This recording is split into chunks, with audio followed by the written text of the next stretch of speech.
আসসালামু আলাইকুম, সবাইকে স্বাগত জানাই নতুন আরও একটা ভিডিওতে। এই মুহূর্তে আমি আছি গাইবান্ধা রেলওয়ে স্টেশন। দেখতেই পাচ্ছেন কত সুন্দর একটা জায়গা। সকাল 7টা বাজে, লোকজন খুব একটা নেই, তারপরও ভালো লাগতেছে।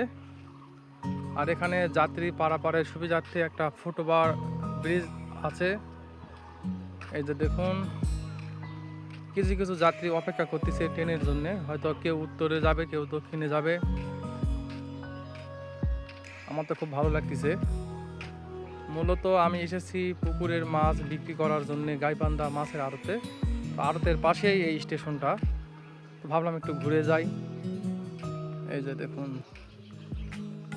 মাশাআল্লাহ,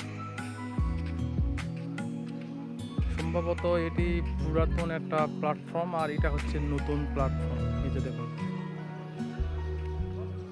তো আপনাদের মধ্যে কারা কারা এই স্টেশনটা দেখেছেন অবশ্যই কমেন্ট করে জানাবেন। ভালো লাগলে লাইক কমেন্ট করবেন। এই যে দেখুন, সকালবেলা তো অনেকে হাঁটাহাঁটি করতেছে, অনেকে বসে আছে, আর এখানে প্রচুর বসার জায়গা আছে। আমাদের জয়পুরহাটে যেমন স্টেশনে বসার জায়গা খুব একটা নেই, তবে এখানে আছে অনেক বসার জায়গা। আমার তো খুব ভালো লাগতেছে। ওয়াও, দেখুন। তো আপনাদের মধ্যে কার কার বাড়ি গাইবান্ধাতে অথবা এই স্টেশনটা দেখেছেন অবশ্যই কমেন্ট করে জানাবেন। তো আমি এখন এখান থেকে বের হয়ে চলে যাব। এই যে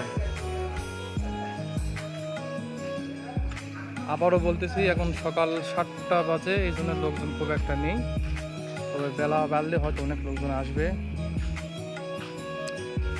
এই সোজা চলে গেছে রংপুর কাউনিয়ার দিকে, আর আমার পিছনে চলে গেছে বগুড়ার দিকে। তো সবাই ভালো থাকুন, দেখা হচ্ছে পরবর্তী ভিডিওতে। আল্লাহ হাফেজ।